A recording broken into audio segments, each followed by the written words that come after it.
छत्रपति शिवाजी महाराज की जय।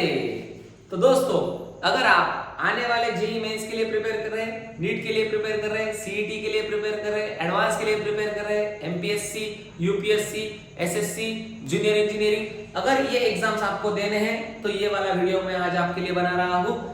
ऐसे सवाल आपने बहुत बार देखे होंगे कि अगर कोई बॉडी ईस्ट की तरफ गई, नॉर्थ की तरफ गई, वेस्ट की तरफ गई, कुछ ऐसे सवाल होते हैं जो दिमाग से भी बाहर लगने लग जाते हैं। लेकिन आज उन सवालों को कुछ सेकंड्स में सॉल्व करने का सबसे आसान तरीका मैं आपके लिए लेके आया हूँ, जैसे कि ये सवाल। चलिए देखते हैं। इसके लिए याद रखना, बस ऐसे कंसेप्ट को सॉल्व करने के लिए आपको एक चीज आनी चाहिए और वो है पाइथागोरस का थ्योरम, जो कि हम बचपन से सीखते आए हैं। बेस का स्क्वायर, हाइट का स्क्वायर, हाइपोटेन्यूस का स्क्वायर लगता कब है? जब 90 डिग्री का एंगल होता है राइट एंगल ट्रायंगल में, तब ये लगता है। चलिए देखते हैं पहला सवाल।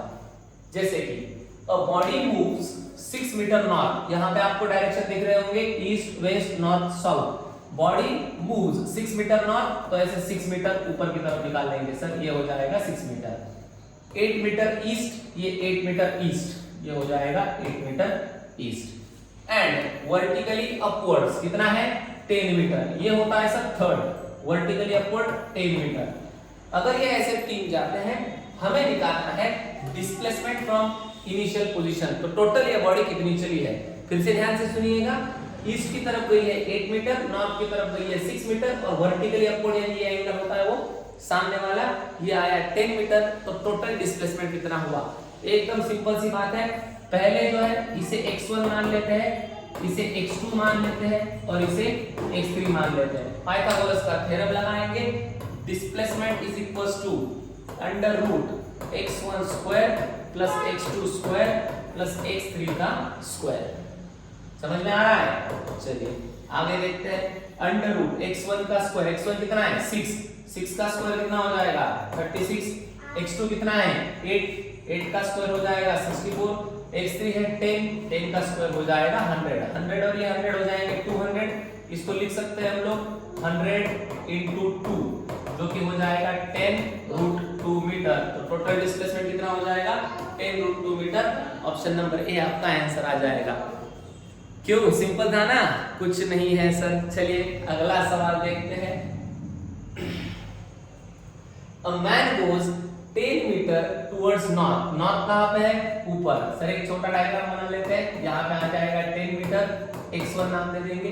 Then 20 metre towards east. East कहाँ पे है? इस डायरेक्शन में सर, ये हो जाएगा x2 कितना?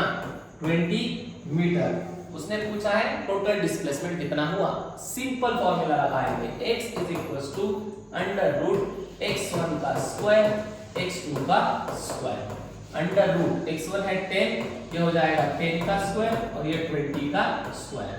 10 का स्क्वायर 20 का स्क्वायर, जो कि बन जाएगा 100 प्लस 400, जो हो जाएगा 500। सही है? 500। अगर हम लोग 500 देखें तो 500 इसमें से किसका स्क्वायर है sir? 22.5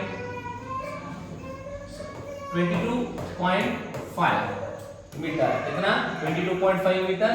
so option number A उसका आंसर आ जाएगा। देखा कितना सिंपल था? चलिए ऐसे ही देखते हैं अगला सवाल।